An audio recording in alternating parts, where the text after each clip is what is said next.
মিনার চলুন, একজন লিখছে জয় শ্রীরাম। আমি লিখলাম মঙ্গলবার নতুন ওয়াকফ বিলের প্রতিবাদে শহীদ মিনার চলুন, একজন লিখছে এক দেশ এক আইন। বিভিন্ন রকম মন্তব্য করছে। তো এটার কারণটা কি? আমার সামনে যারা বসে আছে মুসলিম সম্প্রদায়ের মানুষ, ইসলাম ধর্মাবলম্বী মানুষ বা আশেপাশে যারা আছে তারা নিজেরাও অনেকেই 100-র মধ্যে 90% মানুষ সঠিকভাবে জানে না যে ওয়াকফ আইন কি, ওয়াকফ কি জিনিস, ওয়াকফ বিল কি। ওয়াকফ মানে ওই মসজিদের জমিটা ওয়াকফ, আর ওই কবরস্থান ওয়াকফ, এরকম জানে। তো ঠিক তেমনই আমার পাশে আমার মাইকের বক্তব্য শুনছে আমার অত্যন্ত কাছের শ্যামলবাবু। শ্যামলবাবু ভাবছে এটা মুসলমানদের ব্যাপার, দাড়ি টুপি পরা লোকটি এসছে, ওদের মুসলমানরা সব সম্পত্তি নিয়ে নিয়েছে, মোদিজি ঠিকই করছে, মুসলমানদের সম্পত্তিগুলো নিয়ে সবাই মিলে ভাগ করে খাবো, এতে কি সমস্যা? নিঃসন্দেহে আমি এই শ্যামলবাবুর কথাকে সমর্থন জানাই যে মুসলমানরা কারো জমি যদি নিয়ে নেয় তো নিশ্চয়ই এটা অন্যায় করছে। কিন্তু শ্যামলবাবু দীপঙ্কর বাবুকে ক্লিয়ারলি ভালো করে অত্যন্ত আইনি ভাষাতে আপনাকে জানাতে চাই, আমরা মুসলিম সম্প্রদায়ের মানুষেরা এই জায়গায় কেন উপস্থিত হলাম। আমরা মুসলিম সম্প্রদায়ের মানুষ। আমার মা আমার বাপকে ডেকে বলেছে, এ আমার স্বামী এসো, আমার শ্বশুর ভাসুর দেওর যাদেরকে ব্রিটিশ সরকার নীল চাষ করাচ্ছে, টাকা দিচ্ছে না, তাদেরকে তুমি আমার হাতের গয়না, গলার মালা, কোমরের বিছা বিক্রি করে এই টাকা দিয়ে তুমি ঘোড়া গলি বারুদ কিনে দেশ থেকে ইংরেজদেরকে তাড়াও। এই মুসলিম সম্প্রদায়ের মানুষ স্বাধীনতার এত বছর পরে আমার বাপ আমার মা আমার পূর্বপুরুষের রক্ত দেওয়া স্বাধীন করা এই দেশে স্বাধীনতার এতদিন পরে ওয়াকফ নিয়ে ঘটকপুকুরে 4-5 জন মৌলানাকে নিয়ে মিটিং করছে কেন? আপনাকে ক্লিয়ার বলে দিই শ্যামলবাবু, আপনি যে বউটাকে যে মেয়েটাকে বিয়ে করেছেন লগ্ন দেখে পুরোহিত থেকে সিঁদুর পরিয়ে আপনি যে মেয়েটাকে স্ত্রী হিসাবে নিয়ে বসবাস করছেন, আমি মোফাক্কেরুল ইসলাম বা আমরা আপনার স্ত্রীকে দেখে পছন্দ হয়েছে, আই লাভ ইউ শ্যামলবাবুর স্ত্রী, তোমাকে আমার চাই, তুমি আমার কাছে চলে এসো, আমি তোমাকে নিয়ে আগামী দিন থাকবো। সরি, আপনার স্ত্রীকে আপনার বউকে নেওয়ার জন্য এই আন্দোলন হচ্ছে না।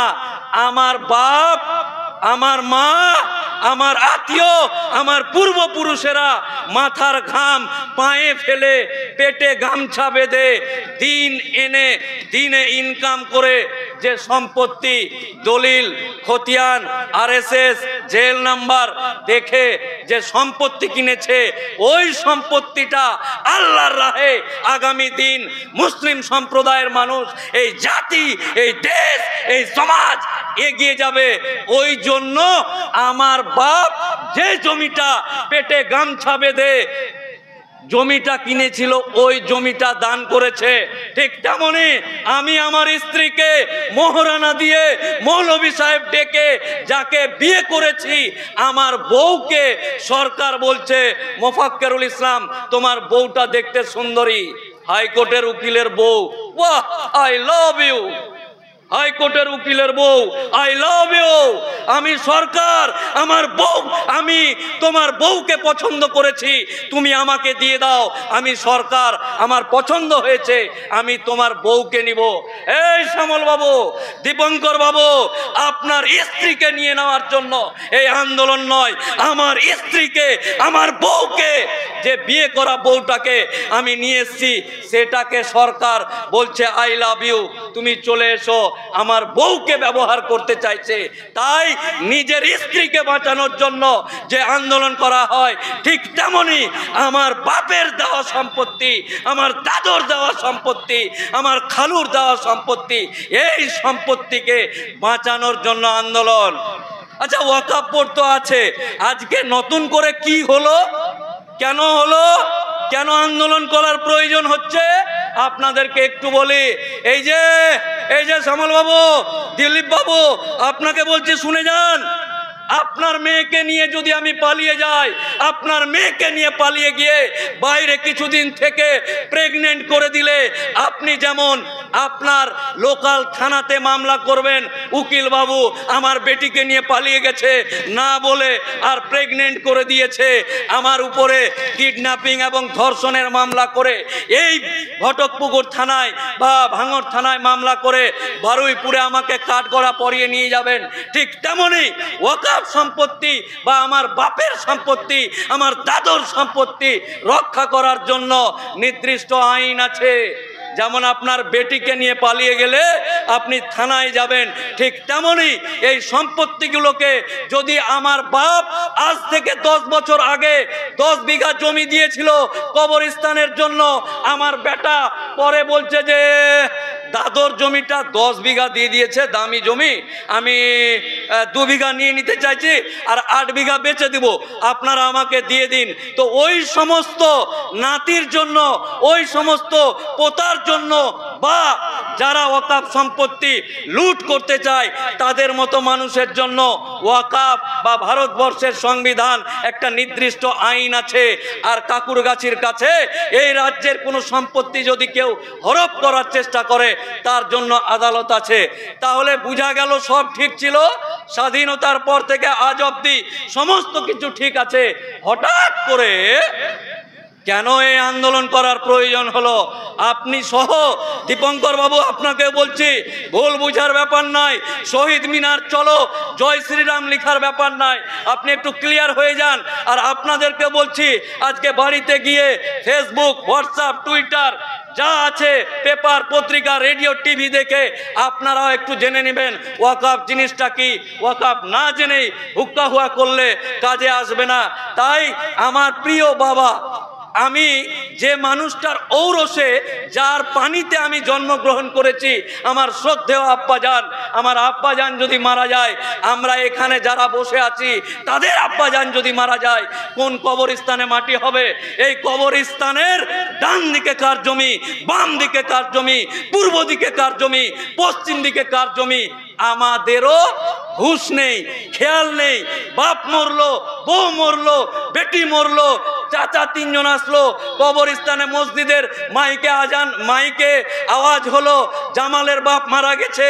4 জন চাচা এসে ওই মসজিদ থেকে ওই লাশবাহী গাড়িটা আনলো, ধুয়ে টুয়ে সাফ করছে, 2 জন কবরস্থানে যাচ্ছে, আমার বাপ মরে গেছে।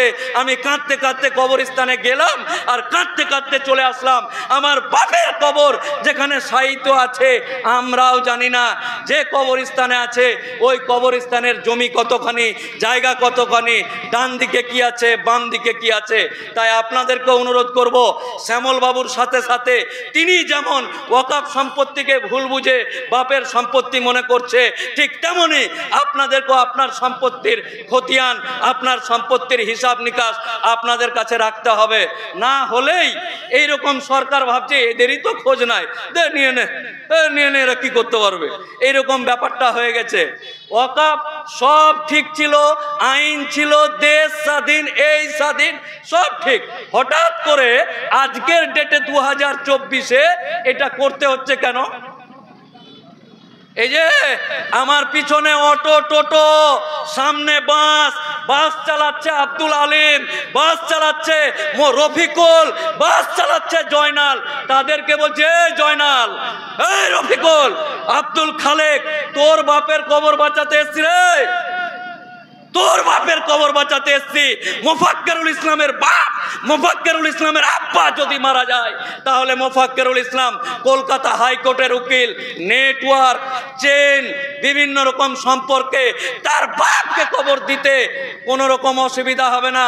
এই জয়নাল, টোটো চালানো জয়নাল, অটো চালানো রফিক, বাস চালানো কার্তিক, তাদেরকে বলছি তোর বাপের কবর বাঁচাতে এসছে আর প্যাসেঞ্জার নামার জন্য এই জায়গাটাতে ঘুরঘুর করছে। ওরই বাপের কবর বাঁচাবো, ওই মিটিংয়ে ডিস্টার্ব দিচ্ছে, গাড়ির হর্ন এই ওই সাইডে দাঁড় করিয়ে দিচ্ছে। ভাবতে আপনাদেরকে হবে। আপনাদেরকে বলি, আইন সম্পর্কে বলি, যে কাজটার জন্য এখানে এসেছি, যে প্রতিবাদের জন্য এখানে এসেছি, আপনাদেরকে বলি। আজকে ধরুন, আগে আইন ছিল এই সোনপুর এলাকাতে 500 ঘর মুসলমান আছে। ক ঘর? 500 ঘর মুসলমান আছে। এই সোনপুরের 500 ঘর মুসলমানের যেখানে বাস করে, ওইখানে নিউ টাউনের শ্যামল বাবুর বাপের 1 কাঠা বা 1 বিঘা জমি আছে। আমরা সোনপুর থেকে শ্যামল বাবুর বাপের কাছে গেলাম নিউ টাউনে গিয়ে বললাম, দেখুন আমরা সোনপুরের লোকজন, একটু টাকা পয়সা আমাদের কম আছে, জায়গা জমি কিনতে পারছি না, কিন্তু ঈদগাহের নামাজ পড়ার জন্য আমাদের খুব অসুবিধা হচ্ছে। ঈদগাহের নামাজের জন্য আপনি যদি জমিটা দিতেন, তাহলে আমরা সবাই মিলে ওই জায়গাটাতে নামাজ পড়তাম ঈদগাহের, আর আপনাদের জন্য একটু দোয়াটা করতাম যেন আপনারা ভালো থাকেন আগামী। শ্যামল বাবুর বাপ আর আমার বাপ বন্ধু লোক। এখন আমি আর শ্যামল রাজনৈতিক বিষয়ে, ও বলছে মোফাক্কেরুল মুসলমান, এ বলছে মোফাক্কেরুল মুসলমান। এই জিনিস কিন্তু শ্যামলের বাপ আর আমার বাপের মধ্যে ছিল না। এগুলো টাটকা জন্ম দেওয়া ব্যাপার। হিন্দু মুসলমান, মুসলমান হিন্দু, এগুলো টাটকা আজকেই এই রিসেন্ট জন্মগ্রহণ করেছে। আগে কিন্তু হিন্দু মুসলমান, আজান, রোজা, নামাজ, কোনো কিছু নিয়েই সমস্যা ছিল না, নতুন করে সমস্যা তৈরি করেছে। তাহলে শ্যামল বাবুর বাপ সোনপুরে 1 বিঘা জমি ছিল, দান করতে পারতো। এই বর্তমান সরকার বলছে, শ্যামল বাবু এখন দেশে হিন্দু খতরে মে হ্যায়, এক হ্যায় তো সেফ হ্যায়, বাটেঙ্গে তো কাটেঙ্গে। এই যুগে ফের তুই জমি দিতে যাচ্ছিস সোনপুরের ওই মোল্লা মুন্সি, গাজী হুসেন, ইসলাম হক, এদেরকে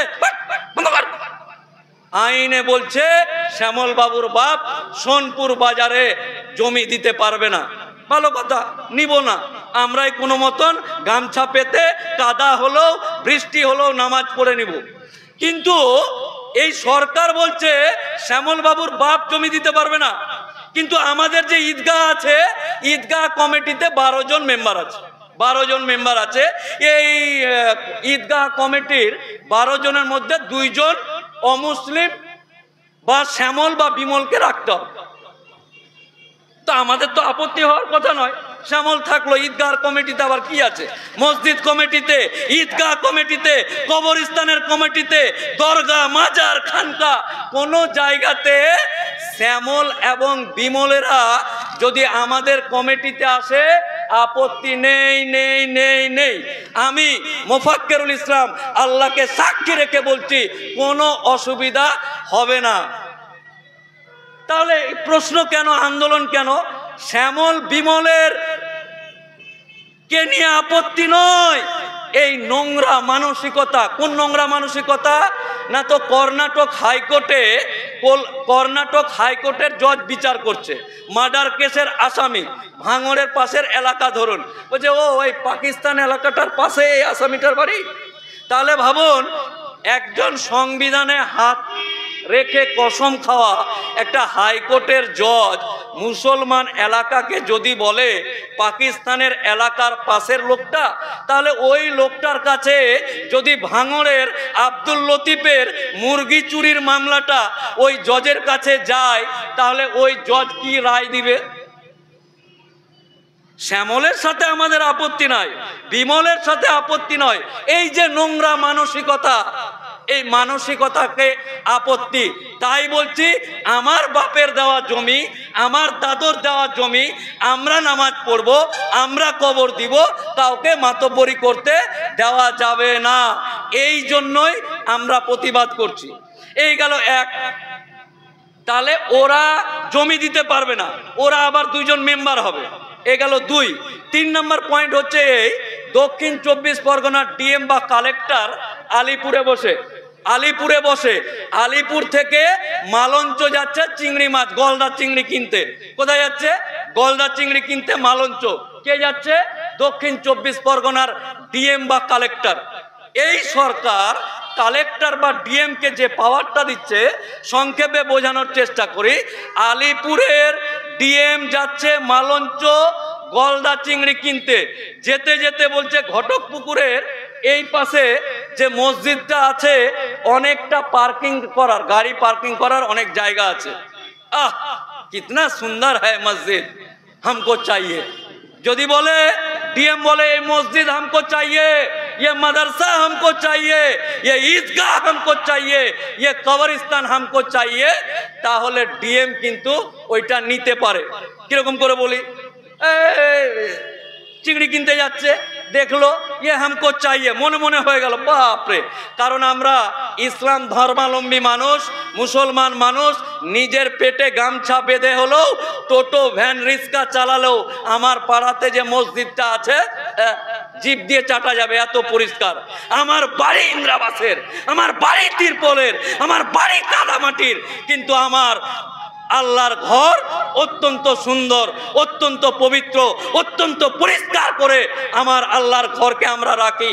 তাই এই ঘর পরিষ্কার ঘর দেখে ডিএম বা কালেক্টরের যখন মনে হবে যে এ হামকো চাইয়ে, এ ঠাকুর এ হাত হামকো দে দো, ঠিক তেমনই বলবে যে এ মুসলমান এ মসজিদ হামকো দে দো, তাহলে কমিটিকে বলবে এই জমিটার এই মসজিদ কমিটির লোকজন ডাকো, কালকে আসো আর তোমাদের দলিল টলিল দেখাও। আমার বাপের তৈরি করা মসজিদ, আমার এলাকার চাঁদা তুলে তৈরি করা মসজিদ, আমরা দলিল খতিয়ান RS number, GL number, plot number, দাগ নাম্বার নিয়ে যখন ডিএম এর কাছে গেছি, ডিএম বলছে রে বাপ রে এ তো সবই ঠিক है, ওকে হ্যাঁ, ये कलिया का हाथ कैसे ले लेंगे, ये মসজিদ কিরকম করে নিতে হবে, কারণ কিন্তু আমাকে নিতেই হবে। আই লাভ ইউ মসজিদ, আই লাভ ইউ মসজিদের জায়গা। তখন বলল ঘটক পুকুর, তাই তো এই জায়গাটার নাম ঘটক পুকুর। জামে মসজিদের কাগজ দেখাতে গেছে, বলছে যে ঘটকটা আর পুকুরটা এই যে বাংলাতে লেখা আছে এটা একটু দূরে হয়ে গেছে। ঘটক পুকুর জামে মসজিদ, পুকুর জামে মসজিদটা ঠিক লেখা আছে আর ঘটকটা একটু দূরে হয়ে গেছে। না না না না, এটা মনে হয় একটু ভুল আছে, ইনকোয়ারি করতে হবে। ইনকোয়ারির জন্য এই সিভিক ভলেন্টিয়ার, এই যে এএসআই সাহেব, এই যে তালা লাগানো পুলিশ, যাও তালা মেরে দাও। আমি ডিএম বলছি দক্ষিণ 24 পরগনার, তালা মারো। কোনো মুসল্লি, কোনো নামাজি, কোনো উজু করা মুয়াজ্জিন, ইমাম কেউ ঢুকতে পারবে না। কেন না, তো ডিএম ইনকোয়ারি করছে। ডিএম ইনকোয়ারির নামে যখন তালা মেরে দিল, যখন এখানে আইনটাতে সুন্দর করে ইংরেজিতে লেখা আছে ডিএম ইট সিমস, মানে ভাষাটা হচ্ছে এই, ডিএম যদি মনে করে যে এটা ফিট ওইটাই ফিট, যদি মনে করে আনফিট তো আনফিট। কিছুদিন পর যখন তালা মারা থাকলো, রাত্রেবেলা ডেকে কমিটিকে বললো যায়, কমিটিকে বললো এসো তোমাদের সাথে আমাদের কথা আছে, ইনকোয়ারি কমপ্লিট। তাদেরকে অ্যারেস্ট করে তারপরের দিন সকালবেলা বুলডোজার নিয়ে এই আমার আল্লাহর ঘরকে শহীদ করতে 1 মিনিট সময় লাগবে না। তাই এই এলাকার সমস্ত জনসাধারণ সহ এই এলাকার সমস্ত মানুষজনকে সজাগ এবং সচেতন হওয়ার জন্য আহ্বান জানাচ্ছি। এই বিলের বিরুদ্ধে আপনাকে প্রতিবাদ করার আবেদন জানাচ্ছি। আপনারা জোরহাত করে আপনার পায়ে হাত দিয়ে যে একজন কালেক্টর যদি মনে করে আচ্ছা এটা গেল 3 নম্বর মসজিদ কিভাবে নিবে, আপনি মনে করতে পারেন যে এগুলো আমাদের দিকে হয় না, এগুলো ইউপিতে হয়, গুজরাটে হয়, আর কোথাও হয়, আর কোথাও হয়। আপনাদেরকে বলি আইনটা চালু হয়নি আজকে 16ই নভেম্বর, আজ থেকে 1.5 মাস আগে 23শে সেপ্টেম্বর গুজরাটের সারনাথে এক 600 বছর আগের দরগা ছিল, 600 বছর আগের জামে মসজিদ ছিল। এই জামে মসজিদ এবং এই দরগার সমস্ত কমিটিকে রাত 9টার সময় ডিএম বা কালেক্টর ডেকে অ্যারেস্ট করে বুলডোজার দিয়ে মসজিদ শহীদ করেছে, দরগা শহীদ করেছে, মাজার শহীদ করেছে। আপনাকে ভয় খাওয়ানো আমার কাজ না, আপনাকে সচেতন করা, আপনার মনে আপনার হৃদয়ে যে ছানি পড়ে গেছে সেই ছানি সরিয়ে বর্তমান পরিস্থিতি দেখানো একজন আইনজীবী হিসাবে আমার কাজ। তাই আপনাকে বলে যাচ্ছি এই পরিস্থিতি। এই গেল মসজিদ নেওয়ার গল্প। ডিএম মাছ কিনতে গিয়ে মসজিদ নিয়ে নিতে পারে। আচ্ছা কবরস্থান, ঘটক পুকুরের এই পাড়াটাতে 1000 লোক বাস করে। কত? ঘটক পুকুরের এই পাড়াটাতে 1000 লোক বাস করে। আর এই 1000 লোকের জন্য আমার বাপ, আমার দাদু, আমার পূর্বপুরুষ এইখানে 10 বিঘা জমি 10 বিঘা জমি দান করে কবরস্থান করে দিয়ে গেছে। ডিএম এই দিক দিয়ে যাচ্ছে, যেতে যেতে দেখলো প্রাচীর দিয়ে ঘেরা বাজারের পাশেই এত সুন্দর দামি একটা জায়গা, এই জায়গাতে মুসলমানরা কবর দেয়। এই এলাকার মানুষ এখানে দেয়, ওই এলাকার মানুষ ওখানে দেয়, ওই এলাকার মানুষ ওইখানে দেয়। এই এলাকার মানুষ কত? 10,000। এলাকা কত? 10 বিঘা। এই এলাকাতে বছরে বা মাসে মানুষ মারা যায় 1টা 2টা 3টা 4টা, বা এক বছরে 20টা 30টা 40টা। তাহলে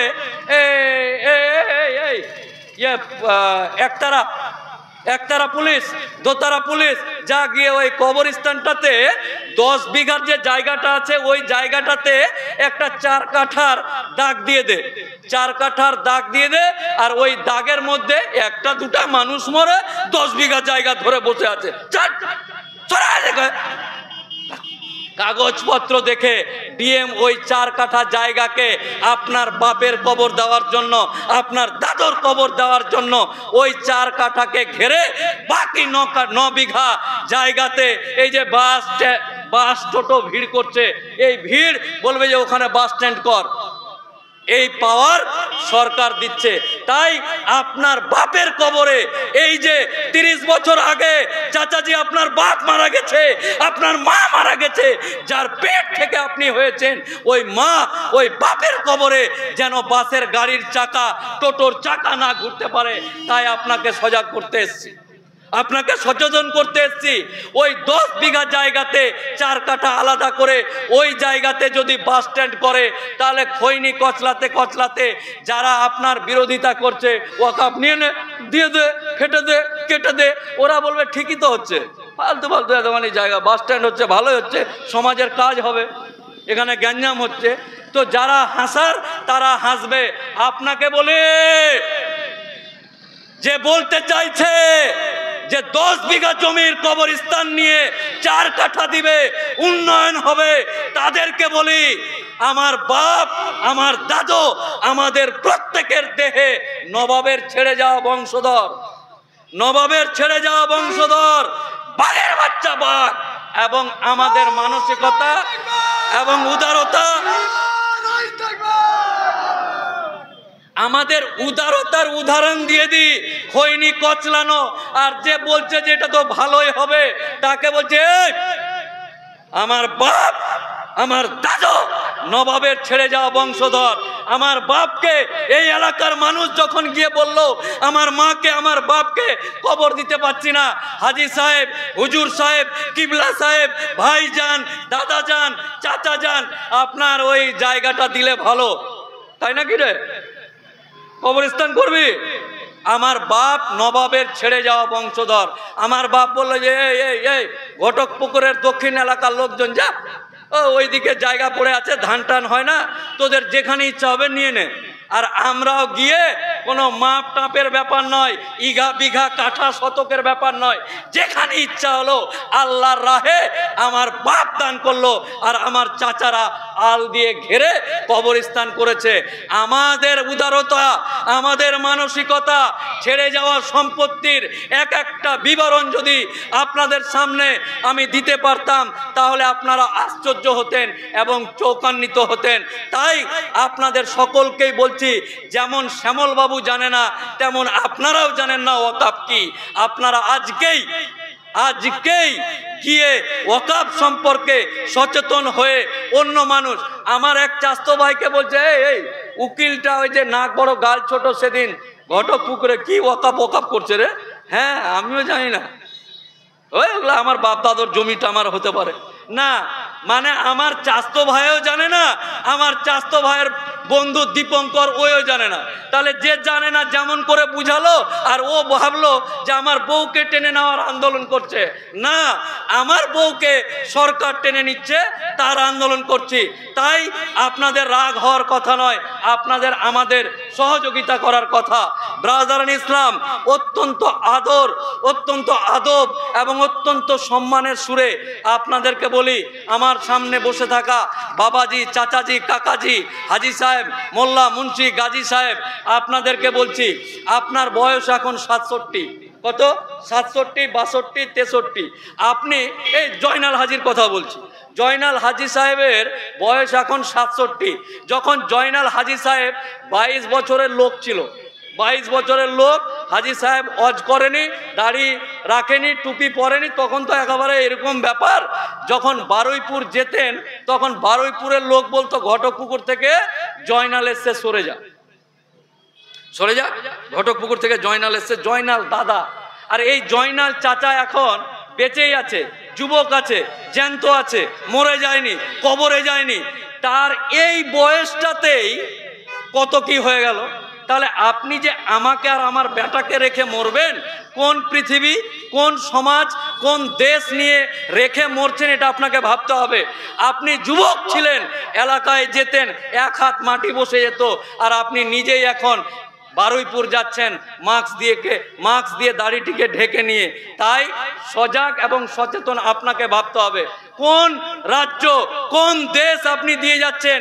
যেই দেশে আপনার বেটাকে আপনি যখন যুবক ছিলেন, আপনার প্রভাব, আপনার সম্পত্তি, আপনার পাওয়ার কেমন ছিল, আজকে আপনি কেমন আছেন, আর কিভাবে বাঁচলেন, আপনি কার চরকায় তেল দিতে গিয়ে আপনি আমাদের মতো লোককে এখন কেউ এসে বলছে, লুঙ্গি তুলে দেখছে, কাটা না গোটা, লুঙ্গি পরে আছিস নাকি, যা লাত মেরে বাংলাদেশ পাঠিয়ে দেবো, এই কি খাচ্ছিস, এই খাসির মাংস না অমুকের মাংস, মানে ক্যারি ব্যাগের ভিতরে নাক ঢুকিয়ে চেক করছে। আপনার জীবন অবস্থাতে আমাদের অবস্থা এই। তাই আমার বাপ চাচাদেরকে দায়িত্ব নিতে হবে। এখনো আমার জাত, আমার কম, আমার সম্প্রদায়, আমার এলাকা একসাথে আমরা বাপ বেটা বসে মদ খাই না। আমরা এখনো বাপ বেটা একসাথে সিগারেট খেয়ে বাপের মুখে ধোঁয়া ছাড়ি না। এখনো যদি দেখি ওই দোকানে বাবাজি বসে আছে, চাচাজি বসে আছে, আমরা ইয়াং তরুণ ছেলেরা দূরে গেলে চাচাজি আছে, চলো চলো চলো, চাচাজি আছে, বাপরে বড় বাপ আছে, চাচা আছে, তো এখনো এই সম্মান আমাদের মধ্যে আছে। তাই আপনার করে যাওয়া ভুলের জন্য, আপনার অসচেতনতার জন্য, চাচাজি আপনাকে আমি ডাইরেক্ট বলছি, আপনার অকর্মণ্যতার জন্য, আপনার ভুলের জন্য আমার লুঙ্গি তুলে দেখছে, আমাকে খেতে দিচ্ছে না, আমার জায়গা নিয়ে নিচ্ছে, আমার বউ নিয়ে নিচ্ছে, আমার শরীয়ত নষ্ট করছে, আপনার ভুলের জন্য। তাই আপনি আজ থেকেই সজাগ হবেন, সচেতন হবেন। ইয়াং তরুণ ভাইদেরকে নিয়ে আপনি পরামর্শ দিবেন। এই যে তৃণমূল করা মুসলমান, সিপিএম করা মুসলমান, কংগ্রেস করা মুসলমান, আইএসএফ করা মুসলমান, পয়সার লোভে বিজেপি করা মুসলমান, কিছু না করা মুসলমান, আপনাকে বলছি, ডাইরেক্ট আপনার দিকে আঙ্গুল তুলে বলছি, আপনি তৃণমূল করেন। যখনই দেখলেন ঘটকপুরে ওয়াকাফ বোর্ডের মিটিং হচ্ছে, তৃণমূলের ঝোলাটা খুলে রেখে দিবেন। চল চল চল চল, আমার বাপের কবরের ব্যাপার আছে, আমার বাপ দাদুর কবরের ব্যাপার আছে, আমার বাপের কবর জিসিপি দিয়ে খুঁড়ে এই দিক দিয়ে টানতে টানতে নিয়ে যাচ্ছে। তৃণমূল বুঝি না, রাজনীতি বুঝি না, যেখানে দেশ, জাতি, কম, ভাই, কোরআন, নবী, কবর, মাজার, মসজিদ হবে, সেখানে কোনো পাটিপুটি হবে না। তৃণমূলের ঝোলাটাকে খুলে দিয়ে ওয়াকাফ বোর্ডের মিটিংয়ে যেতে হবে, ওয়াকাফের মিটিংয়ে যেতে হবে। আইএসএফের ঝোলা খুলে দিয়ে আল্লাহর ডাকে, আল্লাহর ঘর বাঁচাতে, আল্লাহর সম্পত্তি বাঁচাতে আপনাকে লাভবাহিক করে যেতে হবে। কংগ্রেসের ঝোলা খুলে, বিজেপির ঝোলা খুলে, কিছু না করার ঝোলা খুলে আল্লাহর সম্পত্তি বাঁচাতে আপনাকে মঙ্গলবারের দিন আহ্বান জানাচ্ছি। এই শ্যামল, আবার আপনাকে বলি, এই জয়নাল, আপনাকে বলি, এই যে রফিক, চায়ের দোকান খুলে বসে আছিস, নিজে চা খাচ্ছিস আর জামালকে চা খাওয়াচ্ছিস। এই তোর বাপের কবর বাঁচাতে এসছি আমি, আমার বাপের কবর, আমার দাদুর কবর, আমার স্ত্রীর কবর বাঁচাতে আসিনি। আমি হাইকোর্টের উকিল, বারবার একটা কথা বোঝানোর চেষ্টা করছি যে আমরা এসছি কেন, কারণ আমার পাওয়ার, আমার ক্ষমতা, আমার কলমের গুঁতোতে আমার বাপকে কবর দিতে, আমার স্ত্রীকে কবর দিতে অসুবিধা হবে না।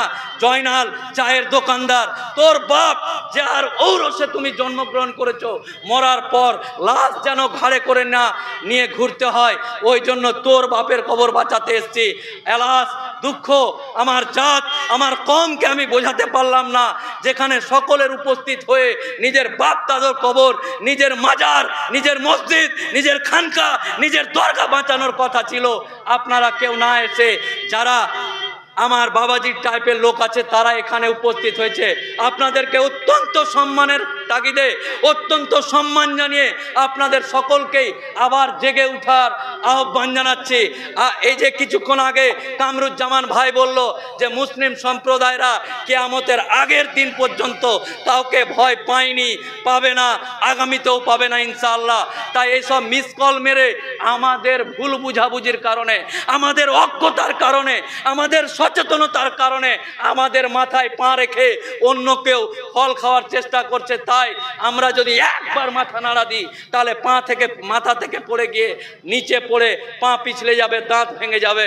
আসুন নিজের মাথাটাকে নিজের মতো কাজে লাগিয়ে রাজনৈতিক রং চালিয়ে, অনেকে বলবে মঙ্গলবারের মিটিংটা মনে হয় একটু তৃণমূল ঘেঁষা, আমি তো আইএসএফ করি, আমি তো কংগ্রেস করি, আমি তো সিপিএম করি, ওইটা একটু আইএসএফ ঘেঁষ, তৃণমূল ঘেঁষা। মমতা ব্যানার্জি কিছু টাকা দিয়েছে, এরা লাফাচ্ছে, শেষ করে লাফাচ্ছে। তাই আপনাদেরকে বলি ওপেন, একদম খোলামেলা বলছি, বাপের জন্মে এই যে জয়নাল চাচা যুবক ছিল, বুড়া হয়ে গেল, আজ অব্দি আপনার বাপ কোন নেতা, কোন মন্ত্রী, কোন এমএলএ, কোন এমপি, মেম্বার, প্রধান তৈরি করতে পারেনি যে আপনি গেলে মোফাক্কেরুল ইসলাম কামরুজ্জামান নেতা হয়ে যাবে। হ্যাঁ, একটু আগে কামরুজ্জামান এসেছিল, 3টা পুলিশের লাল বাতি আগা দিকে আর পিছা দিকে, আর একদম ঘ ঘ করে ঘুরছে আর যাচ্ছে। না, পারেননি, পারবেন না। তাই ফুকো আওয়াজ বা অহেতুক मैं क्या हो गया, मैं क्या হনু, এগুলো ভেবে লাভ নেই। আপনার নিজের এই যে অনেকে আমাদের দাদা পীরের হুজুর কেবলার ফুরফুরা শরীফ আছে, আপনি কি মনে করছেন আমরা এত ভক্ত মুরিদ আছে, কে হাত দিবে, দেখে নেব? আজ অব্দি না আপনার বাপ কিছু দেখতে পেরেছে, না আপনার দাদু কিছু দেখতে পেরেছে। আপনি বলেছিলেন 3 তালাক বিল পাস করতে দিব না, দিচ্ছি না, আপনি বলেছিলেন 3 তালাক বিল পাস করতে দিবেন না, হয়ে গেছে। তাই আপনাদের সকলকে মঙ্গলবারের দিন কি পাবেন, কেন পাবেন, পেটে গামছা বেঁধে রোজা করায় অভ্যস্ত মুসলিম সমাজ, আপনাকে বলছি পেটে গামছা বেঁধে হলো নিজের জাত, নিজের কম, নিজের ধর্ম, নিজের ভাই, নিজের বাপ, নিজের আত্মীয় স্বজনের কবর, মাজার, জিয়ারত এবং এই সমস্ত কিছু বাঁচানোর লক্ষ্যে আপনাকে যেতে হবে। আর বেশি বেশি করে পাস করেনি, যখন মোদি পাস করাতে পারেনি, বলেছে যে দেশের অবস্থা কি দেখি, তো আপনি যদি বাড়িতে বসে থাকেন তাহলে বিল পাস হয়ে যাবে। আর একজন দেশের নাগরিক হিসাবে আপনাকে আইন মানতেই হবে, অবশ্যই মানতেই হবে। তাই আপনি যদি এখন জেগে না উঠেন, কালকে ভাবলেন যে আমি 10টা লেবার করে নিয়ে যাবো, 20টা জন ভাড়া করব, দিয়ে যাবো, চলো এবার, তখন আর কোনো লাভ হবে না। তাই আজকে আপনাকে জাগার আহ্বান জানিয়ে, মঙ্গলবারের দিন আপনাকে কলকাতায় আহ্বান জানিয়ে আমি আমার বক্তব্য শেষ করছি।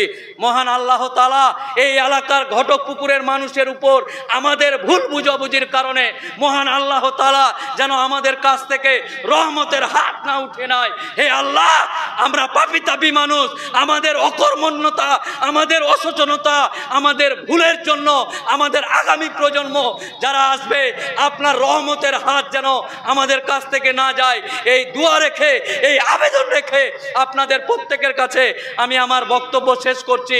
মঙ্গলবার আসার আহ্বান জানাচ্ছি। আসুন আগামী দিন আমরা সুন্দর দেশ, সুন্দর সমাজ, সুন্দর ভাঙড়, সুন্দর ঘটক পুকুর তৈরি করি। ওমা আলাইনা ইল্লাল বালাগ। আসসালামু আলাইকুম ওয়া রাহমাতুল্লাহ।